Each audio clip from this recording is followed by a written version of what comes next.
Hey guys, hope you're doing well. Quickcast, it's been a while since we've done one like this, so actually quite looking forward to this. This is our 64th. We're revisiting two topics we've discussed before, but honestly they're worth repeating. And again, I've got a lot of detail in front of me on my screen, so just reading my notes. Yeah, they come up again and again and again, and more recently, I would say more than a lot recently, if that makes sense. The first topic is continuing to do CrossFit even when you're suffering with joint pain or dysfunctions, and then secondly, the anxieties that come with doing CrossFit, the mental pressure, the nerves, the fear of not being good enough. We're going to start with the injuries or joint pain, if you like. So if you've trained with us, for any amount of time, whether it's just a few weeks or whether it's for years, you'll have heard us say this before. Joint pain and injuries does not mean that you stop training unless it's severe in the sort of acute phase. It just means you adapt, and yeah, your training is not going to look the same. Even if you don't have joint pain, every day is going to look differently in terms of like the intensity level you have to give, but that is fine. What isn't helpful in most cases is doing nothing at all, and you guys know that, and why continuing to train matters. So as coaches, this is where our expertise really comes in. We're best placed to help you modify the workout safely so you can keep moving whilst protecting, the painful area. And this might mean, like I've had it, today with the guys on the barbell session, you use one limb instead of two, or you swap movements entirely. We train a certain type of strength instead of this type of strength, or we look at focusing on your midline instead of looking at more intensity on the aerobic side of things. And there's actually, good evidence, and we're a bit scientific with our approach. The evidence that training your non-injured limb helps maintain the strength, but also the neurological connection in the injured side. So it's called cross education, if you wanted to Google it. It's basically training, what you can. Let's focus on what you can do rather than what you can't do. That's going to help you prevent much bigger strength losses overall than if you just did nothing and then unfortunately sulk, and that's not going to do your mental health any good either. So for example, doing single leg work when you've hurt an ankle, single arm pressing or pulling when you've got a shoulder issue, or focusing on your lower body whilst your golfer's elbow or tennis elbow settles down, all of that is far better than total rest, unless it's medically necessary, of course. And then there's the mental health side of it. We can't ignore that. So for many people, not doing exercise, myself included, it lowers your mood. It feels like you're out of routine. The anxiety about falling behind, even though this is also a grey area, you can significantly reduce your training volume or intensity by sort of 80% without falling behind. That's another reason to just continue to adapt rather than think, if I don't do it, that's it, I've lost all my strength and all my gains. And if you leave it for a long time, then it's off to a slower long-term return to training because of that loss of routine. Showing up even to do something scaled, modified or different, it keeps you connected not only to your routine but also to your people, your tribe. That's why when I take part in the classes, it's so much more fun than training on my own, because I want to be part of a community as well. And it's also keeps your identity as a CrossFitter, that someone that trains and stays healthy and active and prioritises that as part of their values in life.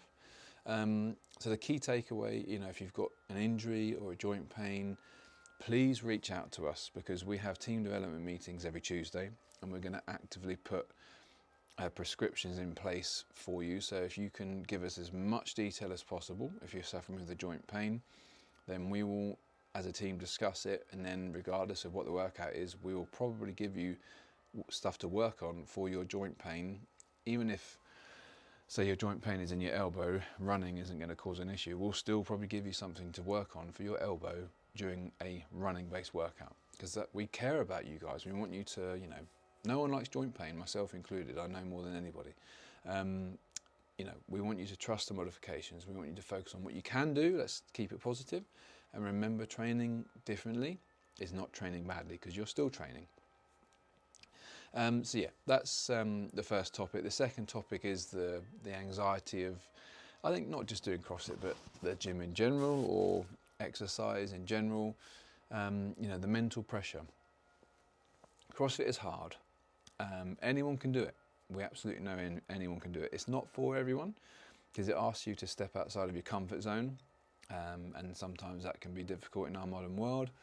It challenges your fitness, your confidence, and it also challenges your ego sometimes, because we sometimes think, I should be able to do this and I should be able to do that. It's like, but if you've done it before, then yes, maybe you should be able to do it. But then on days where you've had a crap night's sleep, that would make sense as to why you struggle to do it today. But if you've never done it before, then of course you shouldn't be able to do it. Anxiety can come from many things. It could be, worrying about being last, or it could be the fear of failing. Failure is only if you don't try. You either win or you learn. You don't fail if you're having a go.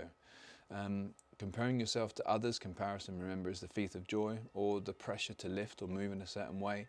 I'd like to hope that you guys know by now that us as coaches will never get you to do something that you can't do.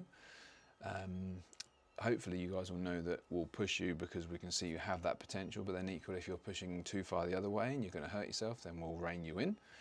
But the most important thing to remember is that yes, unfortunately discomfort is expected, because some things that hurt in terms of during the moment, that is perfectly normal, but it's going to build your resilience, not just in the gym, but outside of here as well. So like if you have a tough job interview, for example, coming up, expect to be pushed by the people interviewing you, and that discomfort that you get in the gym can help with experience during things like hard job interviews. What isn't expected is the overwhelming pressure. There's a big difference between a healthy challenge and a stress that becomes a barrier. So we want to try and reframe success. Some days the most important thing, and we say this all the time, and us coaches are hopefully great cheerleaders of this, is the most important thing is just turning up. Because if you turn up consistently, regardless of what the programming is, regardless of how much you put into it, you are going to do really, really well. If you don't hit a PB, it doesn't matter. If you don't smash the workout, it doesn't matter. If you don't keep up with what you think you should be doing, again, it doesn't matter, because you're there. And I saw someone, I think it was CrossFit Reading, posted something the other day about being disheartened, but it's like most people are sat on their ass scrolling or watching Netflix. You're in the gym putting the hard work in. That's what counts. So let yourself see how the session unfolds as you get into the warm-up, rather than deciding in advance that it's going to be awful, and I know it's easy for me to say, and I guess you guys are probably bored of me talking about it, but personally I do this a lot now where I'm just feeling incredibly tired, suboptimal sleep, what have you, and I will always just start the warm-up, see how my body responds. Like if it tells me, yeah, everything is good, I will often have a really good session. Like for example, Dork the other week, I've never finished that workout, so I did a 25-minute time cap. I'm not going to lie, I really couldn't be asked to do it, but we just started, and I thought I was doing a double unders quite well, didn't trip, kettlebell swings, burpees, and I just kept gradually just pacing myself, not putting any pressure on myself, and lo and behold, I finished it with plenty of time to spare. Couldn't believe it, because I just think during the warm-up, I really couldn't be bothered. But again, the power of this versus physically what is actually going on. So it's always best just to turn up, see how it goes. And if you are tired and it is a struggle, it's still a win. If you're tired, but equally then you have a really good session, then that's also a win. The powerful truth is that something we see, like I've said again and again, is 9 times out of 10, like I've just said, you'll do better than you think you will. And the mind is a massively powerful thing. This will give up way before this. Your body will adapt, and your mindset will eventually settle in as you get into the workout. And once you start moving, that anxiety will fade. And that story you've told yourself before the workout, like the catastrophizing, usually is far harsher than the actual reality. And we've all been there, like, if we've got something coming up, like, I don't know, it could be an exam, a course that we're nervous about, catastrophized about, and then all of a sudden you've done it, you think, oh God, what was all the fuss about? It happens. Permission to scale from us always. Scaling, like I've said, is not failure, it's learning. It's not weakness, and it's not a step backwards, it's progress. You know, scaling is how you keep training consistently, which a key thing, as we know, is consistency, but also a confidence. And as you know, consistency and confidence is what moves that needle forward. So to bring it all together, that's probably the quickest 10 minutes I've ever done on this. I must have been talking nonsense. Injuries, they don't mean stopping, they mean adapting. You know, training what you can train, you know, benefits both of the body and the mind. And as we know, CrossFit is challenging, but it should never feel like punishment. It should never feel like pressure. If it is, then please reach out to us, because we will help with strategies. I've talked about it in this Quickcast, but we'll help with strategies to make it that it is just a bit of exercise, you know, bigger picture. It's not life or death. Some days we've said turning up is the victory. I think, to be honest, it's actually most days turning up is the victory. And most of the time you are physically far more capable than you think. It's this. So we just hopefully need to quieten this, and you wait and see the magic happen. Like I've said, if you're ever unsure, anxious, or dealing with anything, you must reach out to us. Obviously, email us at onyxteam at weareonyx.co.uk. You know, that's what we're here for. We love helping. That's our passion. That's why we do what we do.